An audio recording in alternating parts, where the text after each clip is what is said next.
রাতের অন্ধকারে নির্জন জায়গায় এক গুপ্ত কুঠুরির মধ্যে কোনো একজন মেয়ে রক্তের খেলায় মেতে উঠেছে। চারিদিকে রক্ত ছড়িয়ে ছিটিয়ে আছে।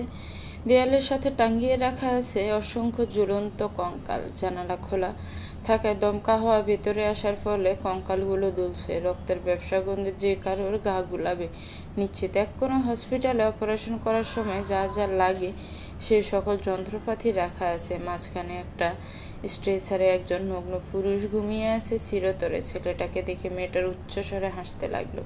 মিস্টার রাব্বি, আজ সকালেও জীবিত ছিল, কিন্তু এখন তুমি মৃত। খুবই শান্তি লাগছে তোমাকে এভাবে দেখে। নিজের হাতে মানুষ মারার মাঝে আলাদা শান্তি আছে জানো তো। তোমার মতো ছেলেদের একমাত্র শাস্তি হলো মৃত্যু। লাশের দিকে তাকিয়ে কথাগুলো বলতে বলতে মেয়েটা চোখ থেকে দুফোঁটা অশ্রু গড়িয়ে পড়ল। চোখের পানি মুছে একটা ডায়েরিতে আজকে দিন, তারিখ, সময় এবং ছেলেটার সমস্ত ডিটেলস লিখে রাখলো মেয়েটা।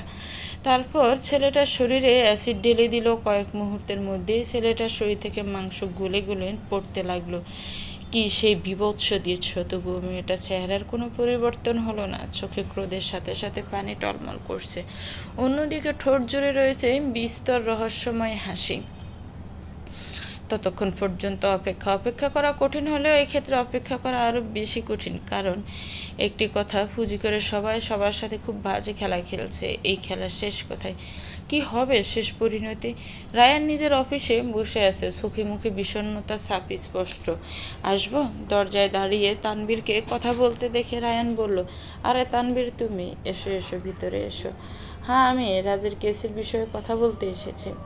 রায়ান একটা তপ্ত দীর্ঘশ্বাস ছেড়ে তানবীরকে বসতে বলল। বলো, কি বলতে চাও? রায়ান, তোমার সাহস এবং ধৈর্য আছে বলতে হবে। নিজের ভাইয়ের বিরুদ্ধে আদালতে লড়তে খুব কম মানুষই পারে। তুমিও যেমন আইনের লোক, আমিও তেমনি একজন আইনের লোক।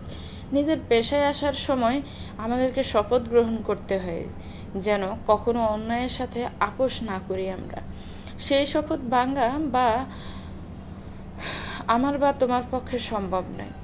রাজ আমার ভাই, ওকে আমি অনেক ভালোবাসি, কিন্তু আর সে একজন অপরাধী। আদালতে যখন সে অপরাধী হিসেবে কাঠগড়ায় দাঁড়ায়, ঠিক সেই সময় আমি গায়ে উকিলের পোশাক জড়িয়ে আদালতে আসি। তখন কে আপন আর কে পর সেটা দেখা আমার জন্য অন্যায়।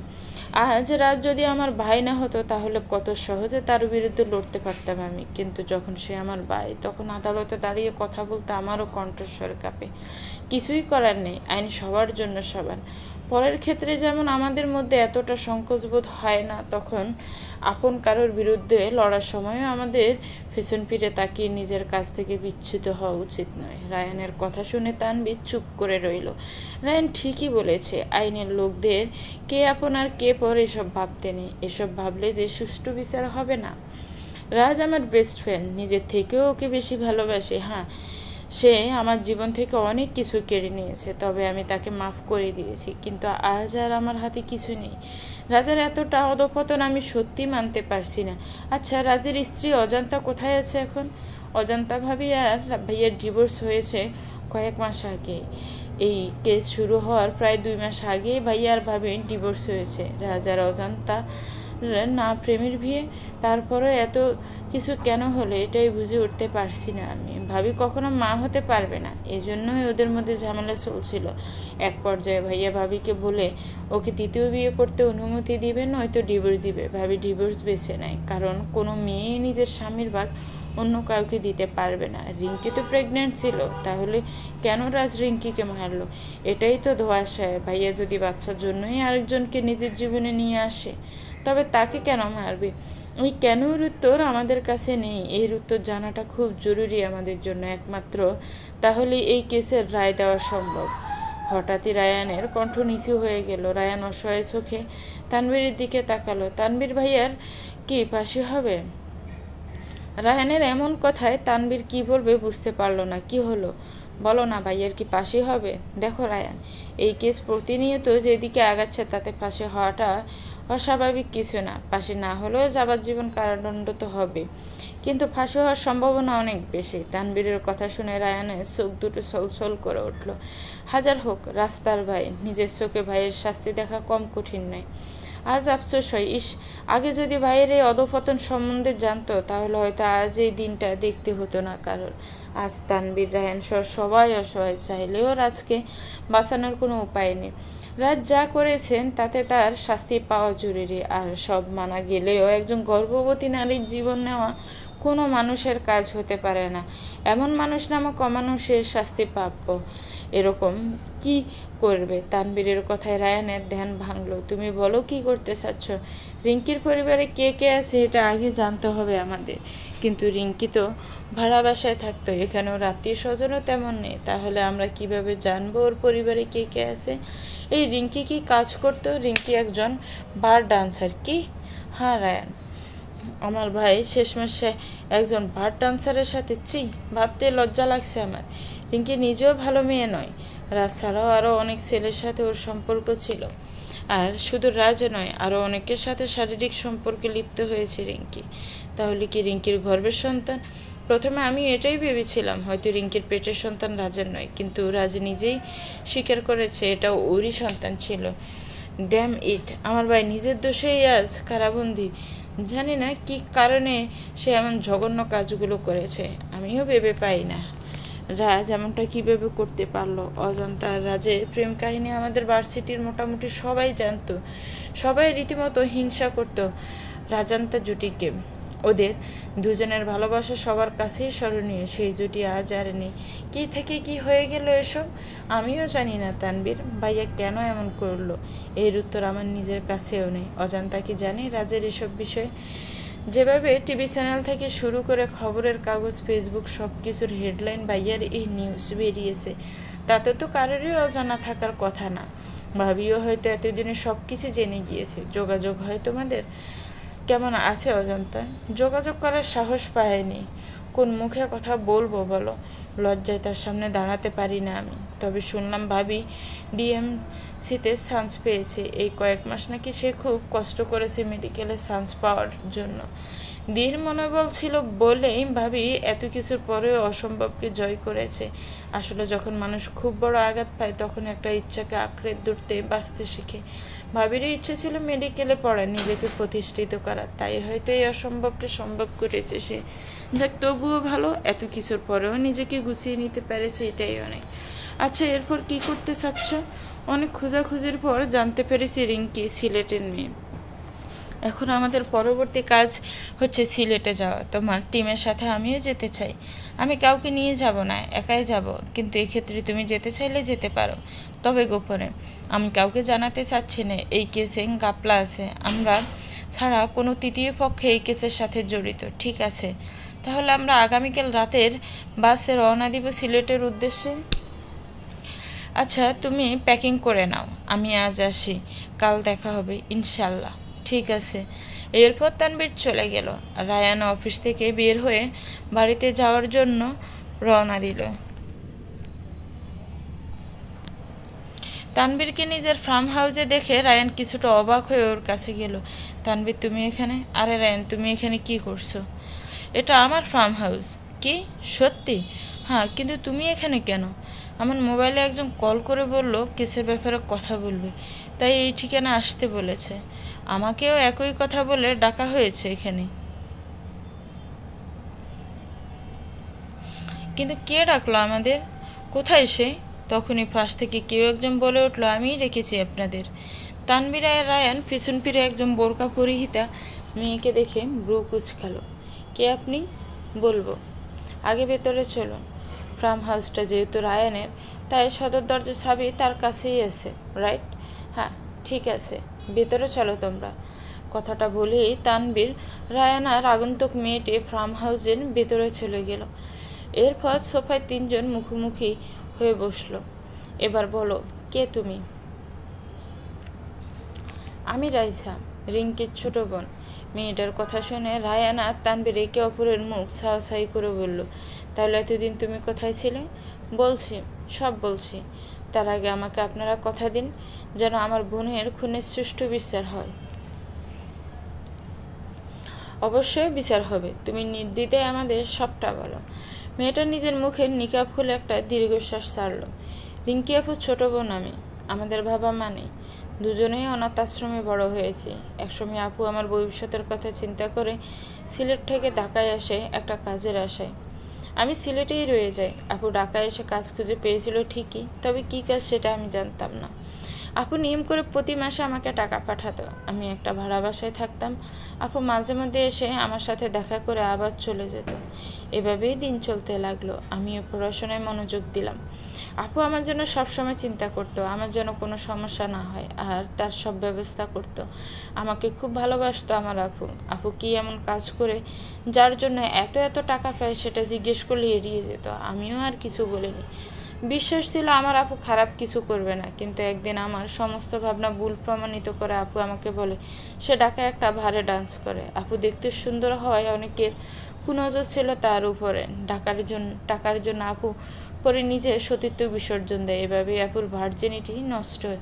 হ্যাঁ, পুরো বিশ্বের কাছে আমার বোন চরিত্রহীনা, তবে আমার কাছে আমার বোনই সেরা।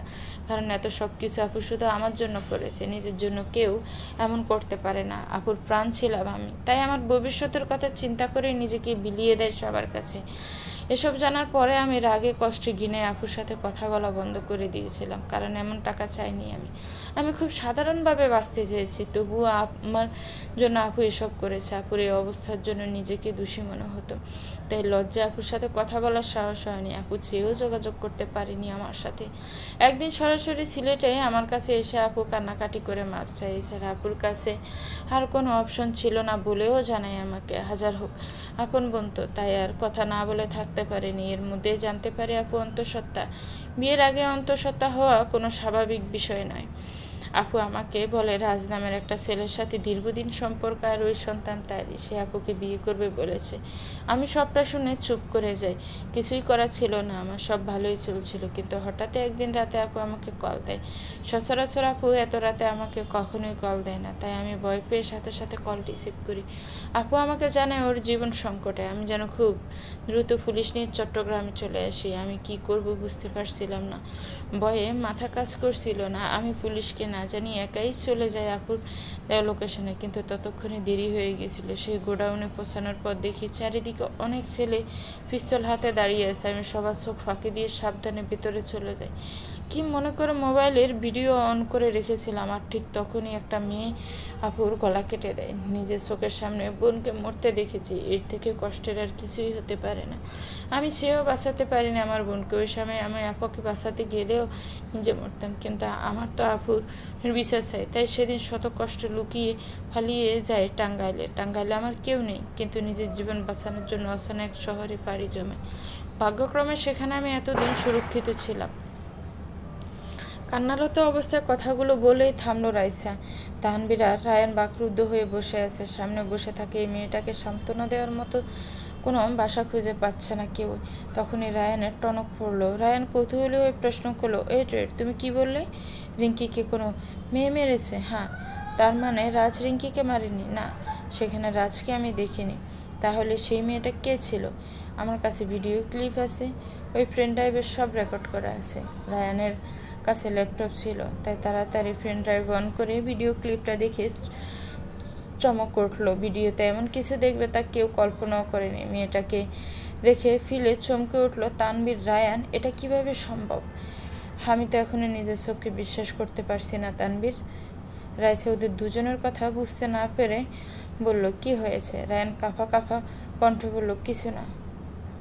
রাইসা, তুমি চিন্তা করো না, তোমার বোনের খুনি অবশ্যই শাস্তি পাবে। তবে তুমি কোর্টে সাক্ষী দিতে পারবে তো?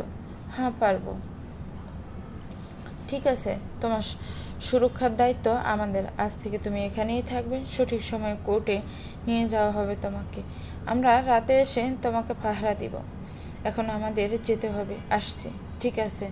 তারপর রায়ান আর তানভীর চলে গেল। রাইসা চোখ মুছে নিজের বোনের ছবির দিকে এক ধ্যানে চেয়ে রইল। অযোধ্যারায় পানি পড়ছে রাইসার চোখ থেকে। আজও খুব আফসোস হয় নিজের বোনকে বাঁচাতে না পারার জন্য। কতটা অপরাধ হলে একজন বোন আপুকে বাঁচাতে পারে না, সেটা হয়তো রাইসা ছাড়া আর কেউ উপলব্ধি করতে পারবে না। নিজের বোনের অকালে প্রাণ হারানোর জন্য নিজেকেই দোষী মনে করে রাইসা। সারা জীবন এই আফসোস আর কষ্ট নিয়ে বাঁচতে হবে রাইসাকে। বোনের খুনিকে শাস্তি দিতে পারলে একটু হলেও শাস্তি পাবে সে, তাই নিজের জীবনের বিনিময়ে হলেও রিঙ্কির খুনিকে শাস্তি দিবে রাইসা। মনে মনে এমন প্রতিজ্ঞাই করলো রাইসা।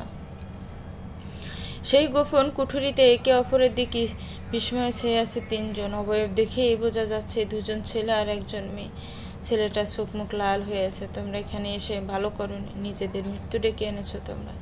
যা শাট আপ অনু, একদম চুপ করে থাকো তুমি। রায়ানের চিৎকারের আওয়াজ প্রতিধ্বনি হয়ে বাঁচতে লাগলো ঘরে চারকোণে। তানভীর চুপ করে দাঁড়িয়ে আছে। কেন করলে এমনটা অনু? কেন নিজের জীবনটা এভাবে শেষ করে দিলে? এত এত মানুষকে মেরে কি শান্তি পেলে তুমি? এতগুলো প্রাণ নিয়ে খেলার অধিকার কে দিয়েছে তোমাকে? রায়ানের কথা শুনে তাচ্ছিল্যের হাসি হাসল অনু। তারপর নিজের কপালে পিস্তল ঠেকিয়ে কিছুক্ষণ চুপ করে রইল। সবার আগে আসি অধিকার নিয়ে। আচ্ছা বলো তো, মেয়েদের জীবন নষ্ট করার অধিকার ছেলেদের কে দিয়েছে? জানতে চাও তোমরা আমি এমন কেন হলাম? হ্যাঁ, জানতে চাই। তানবীরের কথা শুনে নিজেকে শক্ত করে অনু বলতে শুরু করলো। সবে মাত্র এসএসসি দিয়েছি। ছোট থেকেই দেখতে সুন্দর ছিলাম বিদায় অনেকের খারাপ দৃষ্টি আমার দিকে ছিল। আমি এসব বুঝতে পারিনি, কারণ সর্বক্ষণ ছায়ার মতন অজান্তা আপু আমার পাশে ছিল। একদিন আপু পেট ব্যথায় বিছানা থেকে উঠতে পারছিল না। আম্মুও খালামনির বাড়িতে গিয়েছিল, এজন্য কোচিং থেকে একাই বাড়ির পথে হাঁটা ধরে। তখনই আমার জীবন তছনছ করে একজন ছেলে আমাকে কিডন্যাপ করে নিজের আস্তানায় নিয়ে যায়। আর তারপর আমি আমার সবচেয়ে বড় সম্পদ, আমার ভার্জিনিটি হারাই। ছেলেটার নেশা ছিল মেয়েদের শরীর নিয়ে খেলার, তাই সুন্দরী কম বয়সে মেয়েদের তুলে নিয়ে গিয়ে নিজের শারীরিক চাহিদা মেটাতো সেই জানোয়ার। আর সেই সকল মেয়েদের তালিকায় আমার নামটাও যুক্ত হয়। জানতে চাও কে সে? অনুর কথা শুনে রায়ান আর তানভীর দুজনেই কিংকর্তব্য বিমূঢ় হয়ে দাঁড়িয়ে আছে। রায়ান কোনো কথা বলতে পারছে না। তানভীর কৌতূহলে প্রশ্ন করলো, কে সে? অনু চোখের কোণে জমে থাকা পানি মুছে নিয়ে কিছুক্ষণ নীরব রইল। তারপর যার নাম বলল, তার নাম শুনে তানভীর বিস্ময়ে হতবাক হয়ে গেল। রাজ। হ্যাঁ, রাজই সেই ব্যক্তি যার জন্য অনু নিজের সতীত্ব হারিয়েছে স্বাচ্ছন্দ্যে বেঁচে থাকার কারণ। অনুর চোখ থেকে টপ টপ করে পানি গড়িয়ে পড়ছে। নিজেকে আজ অনেকটা হালকা মনে হচ্ছে। তানভীর অনুর মুখে রাজার নাম শুনে চকিত দৃষ্টিতে তাকালো। চোখে মুখে হাজারো বিস্ময় নিয়ে রায়ানের দিকে তাকিয়ে আরেক দফা অবাক হলো তানভীর। রায়ান নিজের দিকে তাকিয়ে ঠায় দাঁড়িয়ে আছে। চোখে মুখে কোনো বিস্ময় নেই, বরং রায়ানের সারা মুখ জুড়ে রাগের অস্তিত্ব লক্ষ্য করা যাচ্ছে। চারিদিকে নীরব নিস্তব্ধ শব্দবিহীন জায়গাটাকে আবারও কথা জুলি দিয়ে মুখরিত করে তুলল অনু। রায়ানের সামনে গিয়ে চোখে চোখ রেখে বলল, তুমি তো সব জানতে রায়ান, তাই না? তুমি তাকুকে সাহায্য করেছ সব সময়, কিন্তু এখানে তুমিও নিজের স্বার্থের জন্য এসেছ। আপুর বিয়ের সময় থেকেই তুমি আমাকে পছন্দ করতে শুরু করেছিলে, কিন্তু আমি কোনো ছেলেকে বিশ্বাস করতে পারতাম না। অন্তত ভালোবেসে কাছে যাওয়ার মতো ভরসা পেতাম না, কারণ আমার সেই কালো অতীত। আর সেজন্যই তুমি যখন আমাকে প্রপোজ করলে আমি সরাসরি না করে দিই। এতে তোমার ইগো হার্ট হয়, ফলস্বরূপ তোমার আবেগঘন ভালোবাসা রূপান্তরিত হয় জেদ এবং প্রতিশোধের নেশায় তুমি আমার কাছে আসলে। ভালোবাসার দাবি নিয়ে বারংবার আমার সামনে এসে আমাকে দুর্বল করে দিলে। তখন অবধি আমি কিচ্ছু জানতাম না। সরল মনে আবারও বিশ্বাস করে ফেলি তোমাকে, যে কিনা আমারই শত্রুর আপন ছোট ভাই। তুমি আমার জীবনে এসে আমাকে ভাঙতে চেয়েছিলে। তোমার সেই ইচ্ছা যখন পূর্ণ হতেই যাচ্ছিল, তখনই এক ঝটকায় সবটা পরিবর্তন হয়ে যায়। সেই ঝটকাটা হলো আপু। রায়ান এখনো চুপ করে আছে। তানভীর অনুকে প্রশ্ন করলো, অজান্তা এসবের ভেতরে কিভাবে আসলো? তানভীরের কথা শুনে অনু হাসতে লাগলো, যেন তানভীর খুব মজার কোনো কথা বলেছে। কোনো রকমে হাসি থামিয়ে অনু বলল, এ সব কিছুর আসল মাস্টার মাইন্ড তো আপু।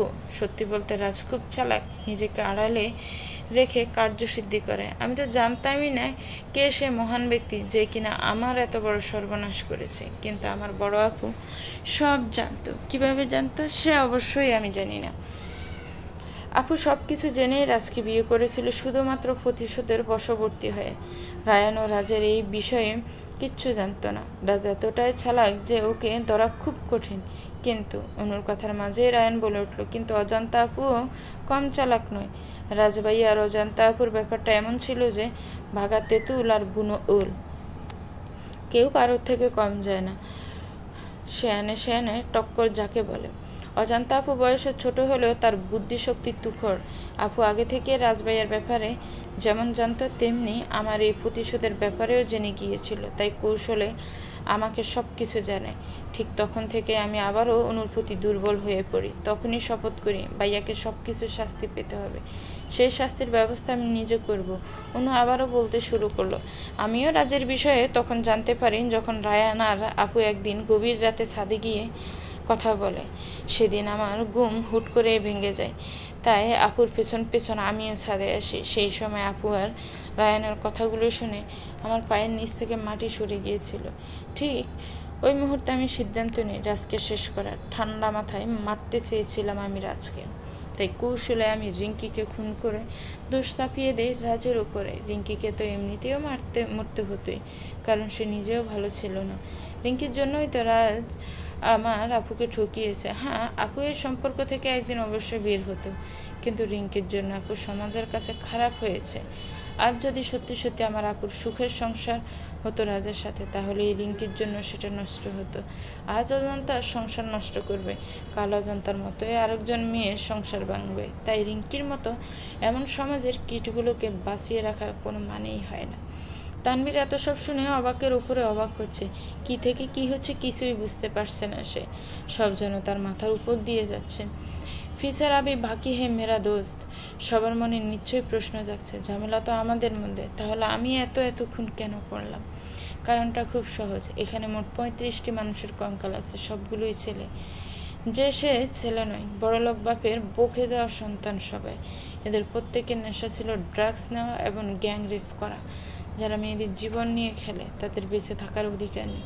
তাই তো আমি নিজের হাতে সবাইকে মেরে সেই মাংস দিয়ে বিরিয়ানি রান্না করে তাদেরই পরিবারকে খাইয়েছি। যেই পরিবার একটা সন্তানকে মানুষের মতো মানুষ করতে ব্যর্থ, সেই পরিবারের জন্য এটাই প্রাপ্য। অনুর এহেন কথা শুনে শুধু তানভীর নয়, রায়ানও যেন শখ 440 ভোল্টের শখ খেলো। অনুর এমন পাগলামির কথা কেউ জানতো না, এমনকি অজান্তও নয়। মানুষের মাংস, তাও আবার ছেলেদেরকে মেরে তাদেরই পরিবারকে খাওয়াইছে। এমন অস্বাভাবিক মস্তিষ্কের একজন, যাই হোক, সুস্থ স্বাভাবিক কেউ হতে পারে না। হঠাৎই অনু অস্বাভাবিক হয়ে গেল। আশেপাশে সব কিছু ভেঙে চুরে একাকার অবস্থা করে ফেলল মুহূর্তের মধ্যে। রায়ান দৌড়ে অনুকে ধরতে গেল। অনু গান তাকে করে তার দিকে, সাথে সাথে 2 পা পিছিয়ে যায় রায়ান। খবরদার, কেউ আমার সামনে আসবে না, নয়তো খুব খারাপ হয়ে যাবে বলে দিলাম। রায়ান অসহায় কণ্ঠ অনুর দিকে তাকিয়ে বলল, অনু প্লিজ এমন করো না, নিজে থেকে আত্মসমর্পণ করো আদালতে। আমি কথা দিচ্ছি তোমার শাস্তি যতটা সম্ভব কমিয়ে আনবো আমি, আর তারপর একসাথে নতুন করে জীবন শুরু করবো আমরা দুজন। এই একদম চুপ থাকো। অনুর কারোর কোনো করুণার প্রয়োজন নেই, বুঝতে পেরেছ? অনু, দয়া করে গানটা আমার হাতে দিয়ে দাও, নয়তো যে কোনো মুহূর্তে একটা দুর্ঘটনা ঘটে যেতে পারে। তানভীরের কথা শুনে অনু দম পাঠানো হাসিতে ফেটে পড়ল। তানভীর আর রায়ান চুপ করে অনুর করা কাণ্ডগুলো দেখল। আরে এখনো তো কিছুই হয়নি, তোমরা আমার ডেরায় এসেছো, আর এখানে যারা আসে তারা কেউ জীবিত ফিরে যেতে পারে না, বুঝেছ? এখন তো তোমাদেরও মরতে হবে। কথাটা বলে অনু তানভীরের দিকে গুলি ছড়ল। সাথে সাথে তানভীরকে অন্য পাশে ধাক্কা দিয়ে সরিয়ে দিল রায়ান। রায়ানের এহেন কাজে অনু রেগে তেড়ে গেল ওর দিকে। রায়ান, এত কিছুর মাঝেও একটা কথা সত্যি, ভীষণ ভালোবাসি তোমাকে। গেম খেলতে খেলতে কখন যে তোমার মায়ায় পড়ে গেলাম বুঝতেও পারিনি। তোমার থেকে দূরে সরার পর বুঝতে পারি আমি ভীষণ বাজেভাবে তোমার মায়ায় আটকে গিয়েছি। কিন্তু সব ভালোবাসা পূর্ণতা পায় না, সব ভালোবাসা পূর্ণতা পায় না। তবে তুমি আমার নও তো আর কারোরও নও। কথাটা বলেই অনু রায়ানের দিকে গান তাক করলো। সাথে সাথে গুলির বিকট আওয়াজ, হৃদয় বিদারক চিৎকার করে সবকিছু আবার নিস্তব্ধতায় চেয়ে গেল। অপারেশন থিয়েটারের সামনে অপেক্ষা করছে সবাই। আজ নন্দিনীর ডেলিভারি হবে। সকাল থেকেই কেমন হাঁসফাঁস করছিল নন্দিনী, কিন্তু রাত প্রায় 8টার দিকে নন্দিনীর ব্যথা শুরু হয়। ব্যথায় ছটপট করতে করতে বাড়ির সবাইকে ডাকে সে। পরপর নন্দিনীকে নিয়ে তানভীরের পরিবারের লোকজন হসপিটালে নিয়ে আসে। নন্দিনী বাবা মাও এসেছেন। কিছুক্ষণ আগে নন্দিনীকে অপারেশন থিয়েটারে নিয়ে যাওয়া হয়েছে। তানভীরের বড় ভাবি মাহিফা বারবার কল দিচ্ছে তানভীরকে, কিন্তু তানভীর কল ধরছে না। এমন একটা অবস্থা এখন তানভীরের থাকা খুব জরুরি, আর সেখানে তাকে ফোনই পাওয়া যাচ্ছে না। একটু পর বাচ্চার কান্নার আওয়াজ পেয়ে সবার চোখ মুখ খুশিতে উজ্জ্বল হয়ে উঠল। সাদা অ্যাপ্রন পরে একজন মহিলা ডাক্তার অপারেশন থিয়েটার থেকে বের হয়ে আসলেন। কনগ্রাচুলেশন, আপনাদের পরিবারে একটা ফুটফুটে কন্যা সন্তানের আগমন ঘটেছে। তখনই একজন নার্স নরম তোয়ালে মুড়িয়ে একটা ছোট্ট পরীকে মাহিফার হাতে তুলে দিল। আচ্ছা, পেশেন্টের হাজব্যান্ড কোথায়? তানবীরকে কলে পাওয়া যাচ্ছে না, হয়তো কোনো কেসের কাজে আটকে গিয়েছে। মাহিফার কথা ডক্টর হিমা থমথমে গলায় বলল, বাচ্চা তো একদম সুস্থ আছে। কিন্তু ডক্টরের কথা সবাই ভয় পেয়ে বলল, কিন্তু কি? আর নন্দিনী কেমন আছে এখন? একটা খারাপ খবর আছে, আমরা পেশেন্ট অর্থাৎ নন্দিনীকে বাঁচাতে পারিনি। আমরা অনেক চেষ্টা করেছি, কিন্তু তার হার্টবিট ধীরে ধীরে কমতে থাকে। এদিকে প্রচুর ব্লাড লস হয়, পালস রেটও একদম কমে আসে। আমাদের মাফ করবেন, আমরা আমাদের সর্বস্ব দিয়ে চেষ্টা করেছি পেশেন্টকে বাঁচানোর, কিন্তু আমাদের হাতে আর কিছু করার ছিল না। আমরা দুঃখিত। কথাটা বলেন ডক্টর হিমা নার্স মাথা নিচু করে চলে গেল। এদিকে তানবীর আর নন্দিনীর পরিবারের প্রতিটা মানুষ পাথরের ন্যায় দাঁড়িয়ে আছে। এমন কিছুর জন্য কেউই প্রস্তুত ছিল না। পৃথিবীর আলো দেখতে না দেখতেই একটা মেয়ে তার মাকে হারালো। এর থেকে হৃদয় বিদারক ঘটনা আর কি বা হতে পারে?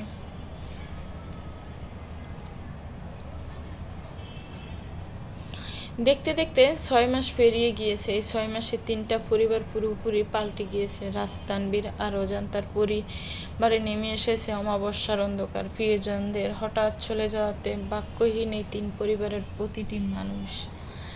তানবীর নিজের অন্ধকারাচ্ছন্ন ঘরে 2 চোখ বন্ধ করে রকিং চেয়ারে বসে আছে। নন্দিনী, ভাবিনি এভাবে হেরে যাবে তুমি। তোমার জালে তুমিই ফেসে গেলে। গত বছর যখন তুমি আমাকে তোমার অন্তঃসত্ত্বা হওয়ার খবরটা জানালে, তখন আমি নীরব ছিলাম, কারণ আমি তোমার প্ল্যানের ব্যাপারে সব জানতাম। তুমি সেদিন রাতে তোমার বন্ধুর সাথে কথা বলার সময় আমি আড়ালে থেকে সব কথা শুনেছি। হ্যাঁ, বাবা আমাদের সমস্ত সম্পত্তি আমার আর ভাইয়ের ভবিষ্যৎ বাচ্চার নামে সমানভাবে লিখে দিয়েছে। এই কথাটা বাবা আমাকে আর ভাইয়াকে গোপন রাখতে বলেছিল, কিন্তু কোনোভাবে খবরটা তুমি পেয়ে যাও, আর তারপরে আমাদের বাচ্চা নেওয়ার জন্য মরিয়া হয়ে উঠলে তুমি। আমিও তোমার কাজে সায় দিয়েছি, কারণ আমি চেয়েছিলাম তোমার মতো করেই তোমাকে শাস্তি দিতে। আইনের হাতে তুলে দিতে চেয়েছিলাম তোমাকে, কিন্তু তুমি নিজে থেকেই হেরে গেলে। এই পৃথিবী ছেড়ে চলে গেলে না ফেরার দেশে। বিশ্বাস করো, এমন কিছু চাইনি আমি। তোমাকে ভালো না বাসলেও তোমার মৃত্যু কামনা করিনি কখনো।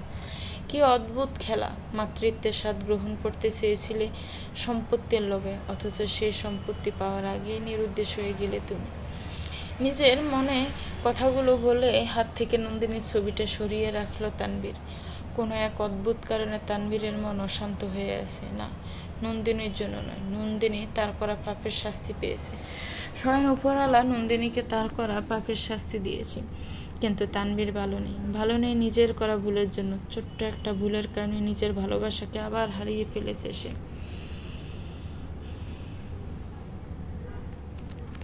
রাজের কবরের পাশে বসে আছে রায়ান। চোখ থেকে নির্দ্বিধায় পানি গড়িয়ে পড়ছে। রায়ানের হাতে রাজ আর রায়ানের ছোটবেলার একসাথে তোলা সাদা কালো একটা ছবি।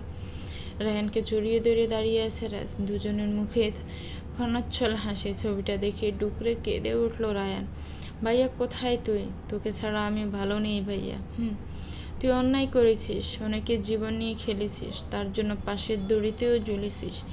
নিজের চোখে নিজের ভাইকে মরতে দেখেছি আমি, কিন্তু শত হলেও তুই তো আমার ভাই, আমার আপন ভাই। তোর সাথে তো আমার রক্তের টান আছে। সেই তোকে হারিয়ে আমি ভালো নেই ভাইয়া, নেই ভালো আমি।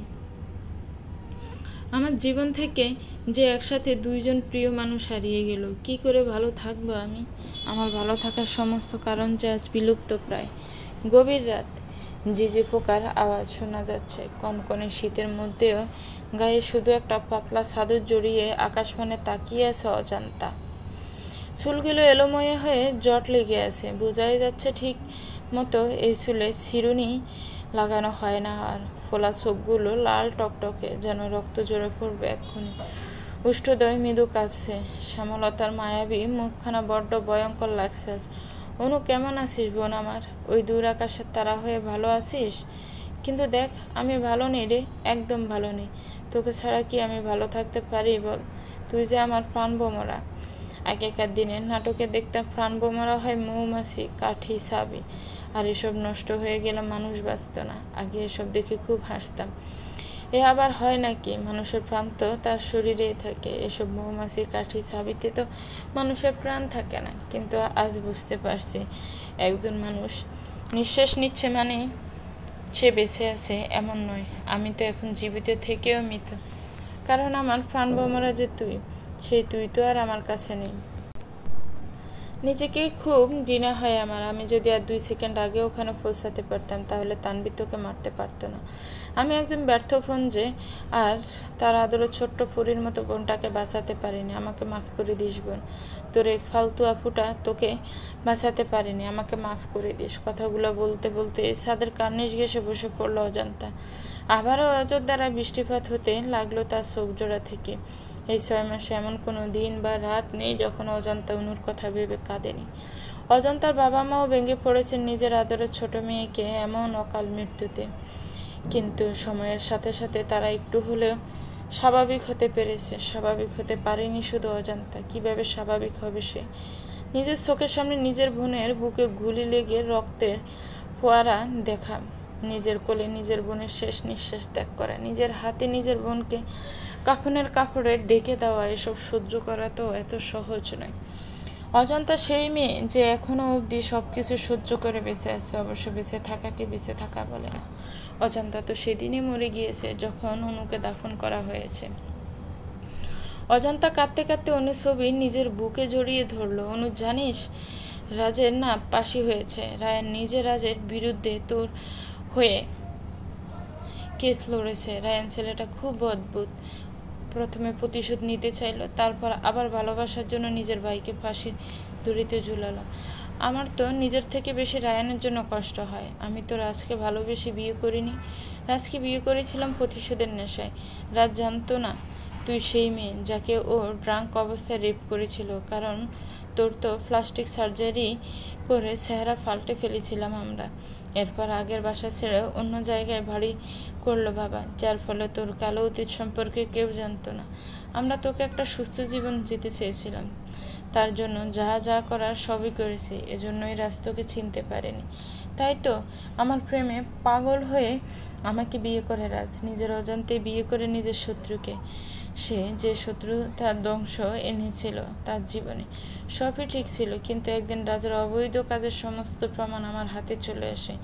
রাজ এসব কিছু জেনে যায়। সেদিন থেকে রাজ আমাকে ওর জীবন থেকে সরাতে চাইছিল। রাজ চাইলেই পারতো আমাকে ওর রাস্তা থেকে সরিয়ে দিতে, কিন্তু রাজ সেটা করেনি, কারণ সে আমাকে বড্ড বেশি ভালোবেসে ফেলেছিল। রাজ আগের মতো ছিল না। আমাকে পেয়ে সে সম্পূর্ণ বদলে গিয়েছিল, কিন্তু আমাকে ওর জীবন থেকে সরানোর জন্য আবারও খারাপ হওয়ার অভিনয় করে। আমি সবই বুঝতাম, কিন্তু কিছু বলতাম না। রাজ ছেলেটা সত্যি আমাকে পাগলের মতো ভালোবাসত, কিন্তু আমি তো ওকে সহ্যই করতে পারতাম না। তাই ওর প্ল্যান সাকসেসফুল করতে আমিও কৌশলে মা হতে না পারার নাটক করি। কি করতাম বল? তুই যে আমার জীবন ছিলি অনু, তোর জন্য আমি সব করতে পারি। তাই তো একজন মেয়ে হয়েও এত বড় নাটক করি শুধুমাত্র তোর জন্য, তোর সাথে হওয়া অন্যায়ের প্রতিশোধ নেওয়ার জন্য। কিন্তু দেখ, আমি ব্যর্থ। সেদিক থেকে রায়ান সফল। রায়ান ওর ভালোবাসার জন্য নিজের ভাইকে শাস্তি দিয়েছে।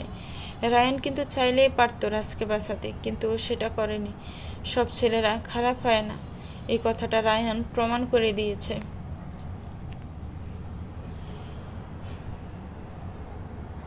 গোধূলি লগ্ন। লালিমা আবার চেয়ে আছে আকাশ। দক্ষিণা হাওয়া বইছে চারিদিকে। সেই হাওয়ায় একজন রমণীর শাড়ির আঁচল উঠছে। এই যেন আকাশ থেকে এক চমৎকার হলুদিয়া পাখির আগমন ঘটেছে ধরণীর বুকে। হলুদিয়া পাখি। কোনো এক পুরুষালী কণ্ঠে এমন ডাক শুনে পেছন ফিরে তাকালো অজান্তা। অজান্তার সামনে তানভীর দাঁড়িয়ে আছে। পরনে সাদা পাঞ্জাবি, চুলগুলো এলোমেলো, খোঁচা খোঁচা ধাড়ি, আর মায়ায় জড়ানো সেই চোখ দুটো। এই চোখের মায়াই তো পড়েছিল অজান্তা। কি হলো, চুপ করে আছো যে? কিছু বলবে না আমায়? তানভীরের ডাকে গোর কাটা অজান্তার। আপনি এখানে কি করছেন? আজ পহেলা ফাল্গুন। এই দিনে তো আমি প্রতিবার এই নদীর তীরে আসি। কোনো এক বসন্ত ঠিক এই জায়গাতেই আপনার সাথে আমার দেখা হয়েছিল। সাথে রাজও ছিল।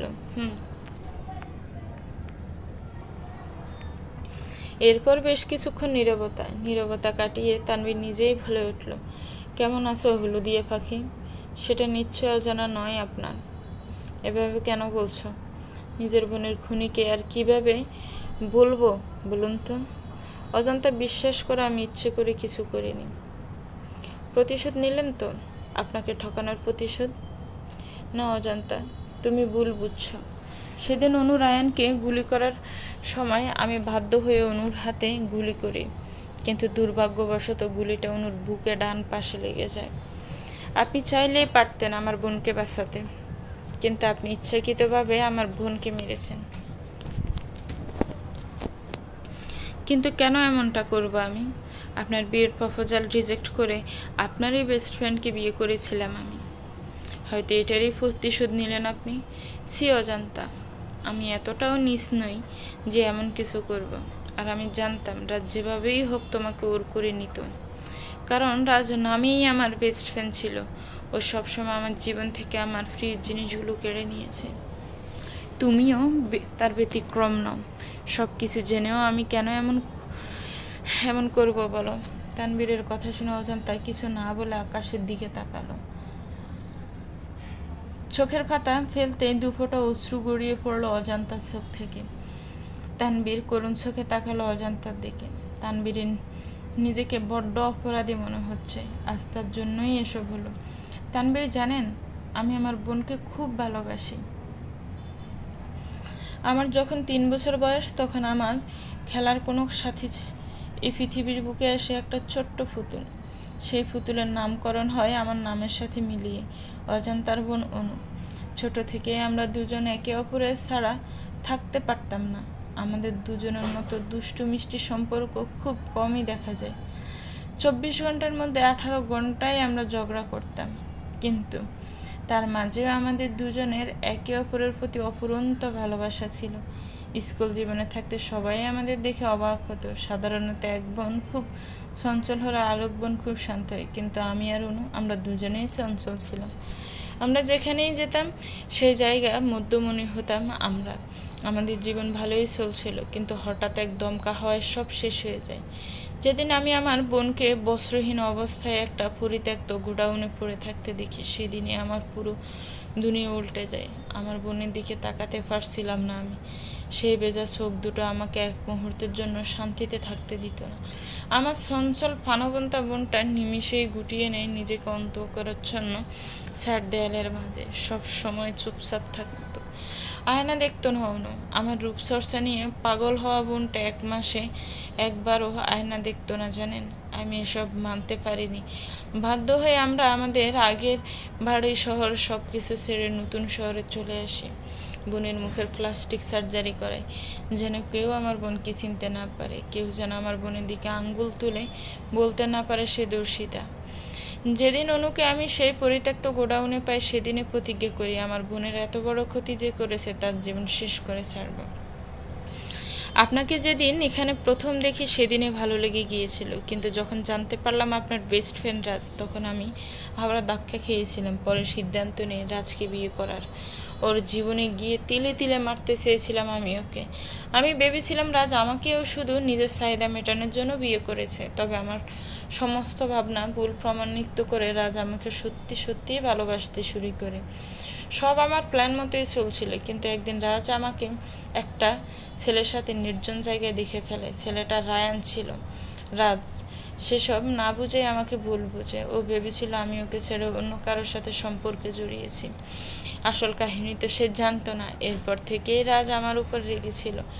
রাগ আরও গাঢ় হয় আমাকে ওর পেন্টিং রুমে দেখে, যেখানে অনেকগুলো প্রমাণ পাই আমি। রাজ আমাকে ভালোবেসে বলে মারতে পারেনি, তাই তো কৌশল আমাকে ছাড়ার জন্য রিঙ্কি সহ আরও মেয়েদের সাথে মেলামেশা শুরু করে, যেন আমি ওকে নিজ ইচ্ছে ডিভোর্স দিই।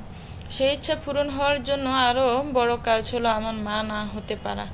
অবশ্য এটাও আমার বুদ্ধি ছিল। আমি ইচ্ছে করেই নকল রিপোর্ট বের করে, যাতে রাজ সবার সামনে খারাপ হয়ে যায়। মা হতে পারবো না বলে সে পরকীয়া শুরু করে, পরবর্তীতে আমাকে ডিভোর্স দেয়। এমনটাই জানে সবাই। এই ক্ষেত্রে রাজকে সবাই ঘৃণা করবে, এটাই স্বাভাবিক। এক নাগাড়ে কথাগুলো বলে থামলো অজান্তা। তানভীর চরম বিস্ময় নিয়ে অজান্তার দিকে তাকিয়ে আছে। তার মানে এইভাবে কিছুর মাস্টার মাইন্ড তুমি? অজান্তা মুচকি হেসে উত্তর দেয়, হ্যাঁ। কিন্তু মা হতে না পারার নাটকটা কেন করলে? একজন মেয়ে হয়ে এমন মিথ্যা নাটক করা কতটা কষ্টের সেটা হয়তো আমার থেকে বেশি ভালো কেউ জানে না। কিন্তু আমি নিরুপায় ছিলাম। সবাই বলে মায়ের পর বড় বোনই সব। আমিও আমার বোনের জন্য জীবন দিতে পারি, আর সেখানে এই মিথ্যা বলাটা ছাড়া আর কোনো উপায় ছিল না। জানি সবাই আমাকে খারাপ বলবে, কিন্তু আমি আমার বোনের জন্য সব করতে পারি। সব মানে সব। আমাকেও কি মানবে না? তানবীরের এমন আকুতি ভরা কণ্ঠস্বর উপেক্ষা করে অজান্তা বলে উঠল, আপনি তো আমার বোনকে একেবারে ছেড়েই দিলেন আমার থেকে। আপনাকে আমি কখনোই মাফ করব না। তানবীর হয়তো ইচ্ছাকৃতভাবে মারেননি, কিন্তু মেরেছেন তো। অজান্তার কথা শুনে তানবীর আর কিছু বলার ভাষা খুঁজে পেল না। অজান্তা মুচকি এসে তানবীরের দিকে তাকালো। আচ্ছা, নন্দিনী চলে যাওয়ার পরও আপনি এতটা স্বাভাবিক কিভাবে? কষ্ট হয় না আপনার বউয়ের জন্য? না, কারণ সে নিজের কর্মফল পেয়েছে। মানে নন্দিনী আদৌ কোনো সাধারণ মেয়ে নয়। সে অত্যন্ত স্বার্থলোভী একজন মেয়ে। আমার বাবার সমস্ত সম্পত্তি নিজের আয়ত্তে আনার জন্য আমার বড় ভাইয়াকে মারতে চেয়েছিল, যেন আমার ভাইয়ের কোনো সন্তান না হয়, আর এই সম্পত্তির ভাগও কাউকে দিতে না হয়। ভাইয়া প্রতিদিন রাতে মাইগ্রেনের মেডিসিন নেয়। এটা নন্দিনী জানতো না, তাই নন্দিনী কৌশলে ডক্টরকে টাকা দিয়ে মাইগ্রেনের মেডিসিন বদলে স্লো পয়জন লিখিয়ে নেয়। আমি সব জানতাম। ভাইয়াকে সঠিক মেডিসিন ঠিকই দিয়েছি আমি, কিন্তু সব জেনেও চুপ ছিলাম আমি। অপেক্ষায় ছিলাম বেবি হওয়ার, তারপরে নন্দিনীর অপকর্মের ঘটনা প্রকাশ্যে আনতাম, কিন্তু তার আগে সেই পৃথিবী ছেড়ে চলে গেল। আপনার মেয়ে এখন কোথায় আছে তাহলে? মাহিফা ভাবির কাছে। ভাবি ওকে নিজের সন্তান মনে করেই মানুষ করছে। মাহিফা ভাবি তো তুলি বলতে পাগল। মেয়ের নাম তুলি রেখেছেন? হ্যাঁ। বা সুন্দর নাম। আসি তবে। তানবীরের সামর্থ্য নেই অজন্তাকে আটকানোর, তাই আর কিছু না বলে অজন্তার দিকে একবার তাকিয়ে উল্টো পথে হাঁটা দিল। আজ আবারও নিজের প্রেয়সীকে হারিয়ে ফেলল সে। এত সব খেলার মধ্যে বদলে গেল সবার জীবন। কেউ কেউ সত্যিকারের ভালোবেসেও ফেল না নিজের প্রিয়জনকে। নিয়তি বড়ই অদ্ভুত। মাতৃত্বের স্বাদ। প্রতিটা মেয়ের আশা থেকে মাতৃত্বের স্বাদ গ্রহণ করার।